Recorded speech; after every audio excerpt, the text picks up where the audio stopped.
Before we get into this song, I want to take a moment to talk about who Merle Haggard was as a man, not just who he was as the legend we all know.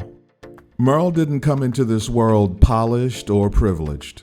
He came from the edges, from instability, from a childhood shaped by loss, poverty, and trouble. And he carried that with him, not as an excuse, but as truth. Merle's life wasn't a straight line. He made plenty of mistakes. He paid real prices for those mistakes. And that matters, because when Merle sang about regret, loneliness, love, pride, or just hard-earned wisdom, you could feel that it was lived and not imagined. What I've always respected about Mr. Haggard is that he never pretended to be something he wasn't. He didn't posture as a saint. He didn't clean up his past to make it more comfortable for other people. He showed up as a complicated human being who was trying to figure things out in real time. And there's something deeply honest about that. You hear it in the way other artists talk about him, not just as a songwriter or a voice, but as a truth teller. Peers often describe Merle as someone who had a deep moral compass, even when his life was messy. He believed in personal responsibility. He believed in dignity for working people. He believed in telling the story of folks who didn't usually get to have their stories told with poetry and respect.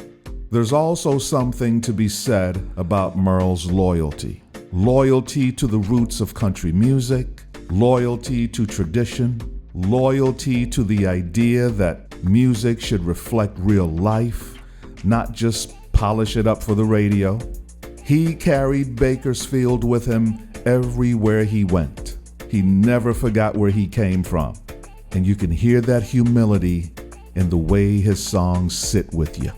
They don't beg for attention. They just tell the truth and let you decide what to do with it.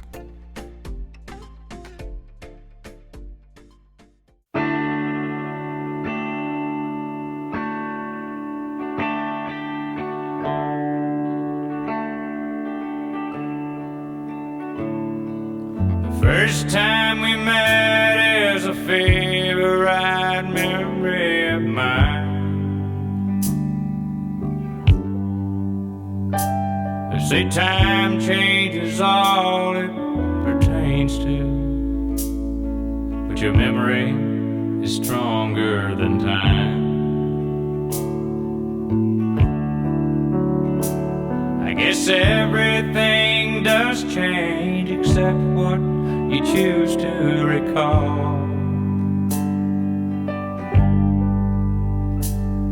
There's a million good daydreams to dream on, but baby, you are my favorite memory of all.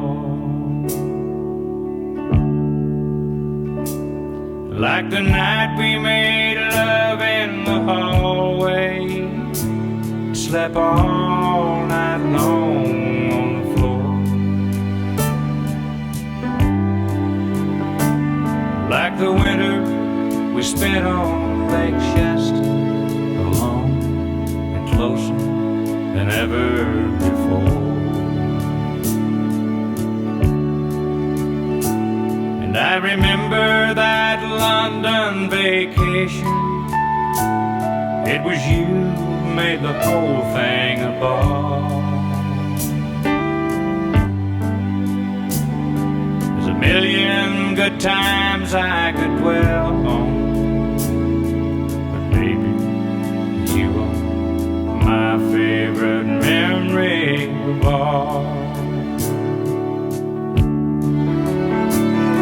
The first time we met is a favorite memory of mine. They say time changes all it pertains to, but your memory is stronger than time.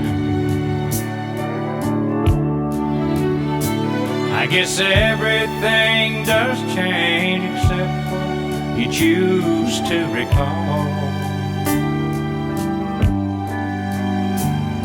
There's a million good daydreams to dream on, but baby, you are my favorite memory of all.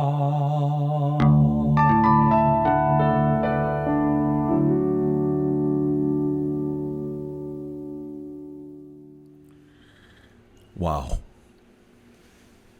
First of all, I want to thank one of my most loyal subscribers for suggesting this song.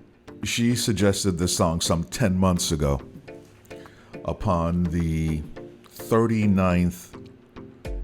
39th wedding anniversary, I believe. If I screwed that up, I apologize. Thank you for the introduction to this beautiful song. I found myself falling in love with this song. Not with the story, not with Merle, but with the feeling of remembering someone without resentment, of honoring a deeply held memory without needing to hurt. This is grown folk music right here. This is music for people who've lived enough life to understand that love doesn't always stay, but it always leaves something behind. And sometimes what it leaves behind is beautiful. There are voices you admire for their range. There are voices you admire for their power. And then there are voices like Merle Haggard's. Voices that don't try to impress you. And I don't mean that in a bad way. They're voices that just tell you the truth. Merle's voice is uniquely American in the way it carries weather in it. You hear the dust. You hear the road. You hear the years. There's a plain-spoken honesty in his tone. No excess, no ornamentation. Google it. He's not performing at you. He's confiding in you. It's the sound of someone who's lived long enough to stop dressing emotions up. He lets the words walk in on their own 2 feet. No theatrics. Just space. That takes confidence. That takes calculated restraint. That takes a lifetime of knowing exactly who you are. And then there's that piano. The piano is absolutely satisfied to play its supporting role in the background. It is not trying to be out front. It's doing something, that piano, almost human. It's like it's sitting there right next to Merle. I got you. I got you, Hog. Take your time. It's supportive, it's gentle, patient. It doesn't rush the emotion. It doesn't crowd the silence. It understands, that piano does, that sometimes the most powerful thing in music is knowing when to step back. This performance feels intimate, like you're almost not listening to a recording. This could be a confession. Am I supposed to hear this? The hallway? Merle. There's vulnerability here. Not loud vulnerability, not my kind of vulnerability. Quiet vulnerability. The kind that doesn't ask for sympathy. The kind that just tells you this is how it felt. And what really got me is that this song doesn't feel like it's about heartbreak alone. It kind of feels like gratitude for what once was a really mature perspective. To be able to look back at love, especially love that didn't last, and say, you mattered. You still matter. You live on in me as something beautiful. My favorite memory. Merle, you old romantic dog, you. That's not bitterness. That's emotional honesty. And I am so down with that. The song doesn't reach for drama. It doesn't plead.